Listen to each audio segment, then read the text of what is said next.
আসসালামু আলাইকুম এভরিওয়ান। আজকে খুবই ইজি আর খুবই মজার একটা বার্গারের রেসিপি আপনাদের সাথে শেয়ার করব। যে বার্গারটা আপনারা বাইরে খেতে গেলে আপনাদের অনেকগুলো টাকা গুনতে হবে, বাট আপনারা যদি বাসায় একবার রেডি করে রাখেন আপনারা এনি টাইম রাত বেরাতে যখনই ক্ষুধা লাগে তখনই বানিয়ে খেতে পারবেন। প্রথমেই বার্গারের জন্য বান রুটি বানিয়ে নিব। তার জন্য এখানে আমি 1 কাপ ময়দা নিয়েছি, হাফ চা চামচের একটু কম লবণ এবং 2 টেবিল চামচের মতো চিনি অ্যাড করেছি, আর 1 চা চামচের মতো ইস্ট আমি পানিতে গুলিয়ে তারপরে একটু একটু করে অ্যাড করব। এখানে কিন্তু আমার অলমোস্ট হাফ কাপেরও কিছুটা কম পানি লেগেছে। সো এখন সবকিছু একটু মিক্স করে নিব। আমি চিনিটা আর তেলটা কিন্তু সবসময় একটু আমার বানরুটির মধ্যে বেশি দিয়ে থাকি। সো এখানে আমি অলমোস্ট 4 টেবিল চামচের মতো তেল দিয়েছি, আপনারা চাইলে 2 টেবিল চামচ অ্যাড করতে পারেন। আমি একটু তেলটা বেশি দিয়েছি এখানে। সো সবকিছু মাখিয়ে উপরে তেল দিয়ে আমি এটাকে ঢেকে রেখেছিলাম অলমোস্ট আধা ঘন্টার জন্য। তারপর এটা ফুলে এরকম হয়ে গিয়েছে। ডোটা একদম পারফেক্টলি সফট হয়েছিল। সো ডোটাকে এখন মাখিয়ে সুন্দর করে রাউন্ড রাউন্ড শেপ করে আমি এক কাপ কেকের যে বাটার পেপার গুলো থাকে ওটার মধ্যে আমি এগুলো রেখে এখন কিছুক্ষণের জন্য ফুলতে দিব। ফোলা হয়ে গেলে তারপর উপরে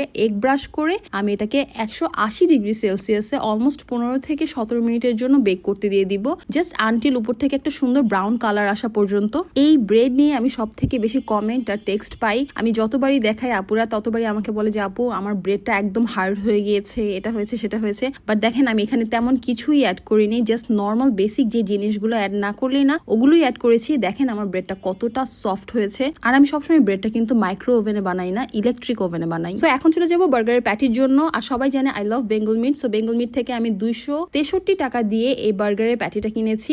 সো জাস্ট এখানে উপরে আমি একটু লবণ দিব, ব্ল্যাক পেপার দিব, আর কিছুই আমি অ্যাড করব না। প্যাটিটার দুই পাশে আমি এখন ব্ল্যাক পেপার আর সল্ট দিয়ে দিলাম। এখন একটা প্যানের মধ্যে একদম সামান্য কিছু অলিভ অয়েল অথবা আপনারা রান্নার অয়েলও নিতে পারেন, খুবই সামান্য দিয়ে 4 থেকে 5 মিনিট লাগবে এই প্যাটিটা ভাজতে। সো আমার প্যাটিটা ভাজা শেষ, উপরে চিজ দিয়ে দিলাম আর এখানে বানিয়ে রাখা ব্রেডটাকে মাঝখান থেকে কেটে নিয়েছি। সামান্য একটু মেয়োনিজ অ্যাড করে দিব। আপনারা আপনাদের পছন্দের মতো মেয়োনিজ অ্যাড করে নিতে পারেন। আমি সবসময় এই ব্র্যান্ডের মেয়োনিজটা ইউজ করে থাকি। নিজের ঘরে বানানো খাবারের বেস্ট পার্ট হচ্ছে আপনি যত ইচ্ছা তত চিজ টপিংস সবকিছু ইউজ করতে পারেন। সো আমি আরেকটা চিজ দিয়ে দিলাম টমেটো। বার্গারে আমার টমেটো পার্সোনালি পছন্দ। সো এখন দিয়ে দিব বানিয়ে রাখা আমার বিফ প্যাটিটা। সো প্যাটিটা দেওয়ার পরে উপরে আমি সামান্য কিছু পেঁয়াজ দিয়ে দিব, এটাও আমার পছন্দ।